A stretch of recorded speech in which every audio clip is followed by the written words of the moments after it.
vậy men rồi ngay nó sốc máy sờ bái trên cái sờ bái nhằm mà chu nâng mong rừng mà chu ní cứ tham biến sốc mốc quá tao na có khơi mà chu tao na có khơi mà chu đây chóm nè chui chật mà chu sạp hòn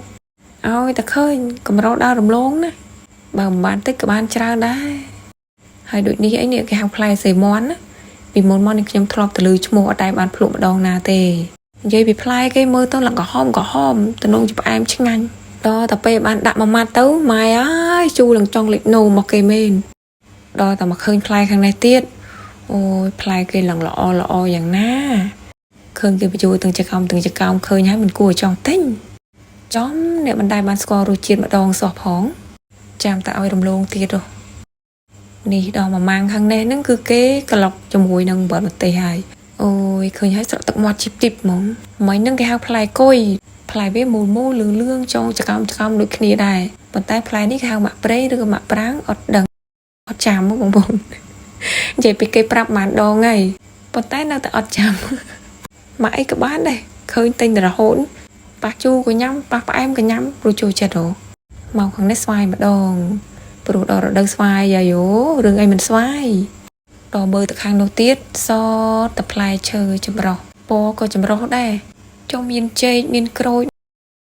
មានតបែកមានមង្ឃុតមានប៉ោមមានផ្លែទឹកដោះគោអូយប៉ុន្តែមើលទៅដូចជាផ្លែឈើនាំចូលច្រើនអូមកខាងនេះឃើញរបស់ស្រីវស្រាញទៀតស្រក់ទឹកមាត់តក់ហ្មងនេះ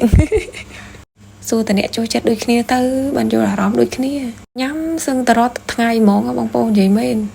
ដល់តបានមកឃើញអំបិលម្ទេសគេនេះទៀតអូយញាក់សាច់មានច្រើនមុខច្រើនរសជាតិរបស់គេដែរណាដើរមើលខាងក្រៅមិនអស់ចិត្តទេមកដើរមើលនៅខាងក្នុងផ្សារទំនើបគេទៀតមានពត្រាមានម្កាក់ពិលត្រាំក៏មានដែរនេះពិលត្រាំគេបើប្រអប់ខាងនេះមានត្បៀងបាយជូរមានពត្រាលាយអញ្ចឹងទៅនៅអត់តន់អស់ទេដើរមើលទៀតចាខាងនេះស្វាយមិនជូរស្វាយឥឡូវមកជូរស្វាយទៀតហើយបើខាងនេះផ្លែអីគេទេបងប្អូនអើយនឹងខ្ញុំភ្លេចបាត់ហើយរៀងជូរអែមមកបើប៉ះផ្លែខ្លះរៀងផ្អែមទៅផ្លែខ្លះក៏ជូរទៅចាតមុខទៀតទៅមើលបន្លែគេម្ដងបន្លែផ្លែឈើវេចខ្ចប់នៅក្នុងផ្សារទំនើបគេគឺថាវាដូចតែគ្នានឹងឯងគ្រាន់តែនៅខាងប្រទេសគេអត់សូវមានបន្លែផ្លែឈើពីខាងអាស៊ីយើងសពមុខដូចនៅស្រុកយើងអញ្ចឹងណាបើយើងអ្នកនៅស្រុកគេបើនៅចំប៉ះនៅចិត្តផ្សារអាស៊ីមានលក់បន្លែផ្លែឈើសពមុខដូចនៅខាងផ្សារខ្មែរយើងចេះមិនដឹងជាល្អប៉ុណ្ណាទេនៅស្រុកគេក៏មានដែរស្ទូថៃស្ទូខ្មែរស្ទូវៀតណាមគ្រាន់តែมันមានសពមុខដូចយើងនៅស្រុកខ្មែរអញ្ចឹងហើយស្ទូក៏មិនមានគ្រប់កន្លែងទៀតជួនកាលគឺថាត្រូវជិះឡាន1ម៉ោង2ម៉ោងឲ្យมันដល់សម្រាប់យើងអ្នកចង់ញ៉ាំអាហារស្រុកយើងតអញ្ចឹងបើមិនអញ្ចឹងទេក៏កំងគេដឹកជូនមកដែរថ្លៃដឹកជូនថ្លៃទៀត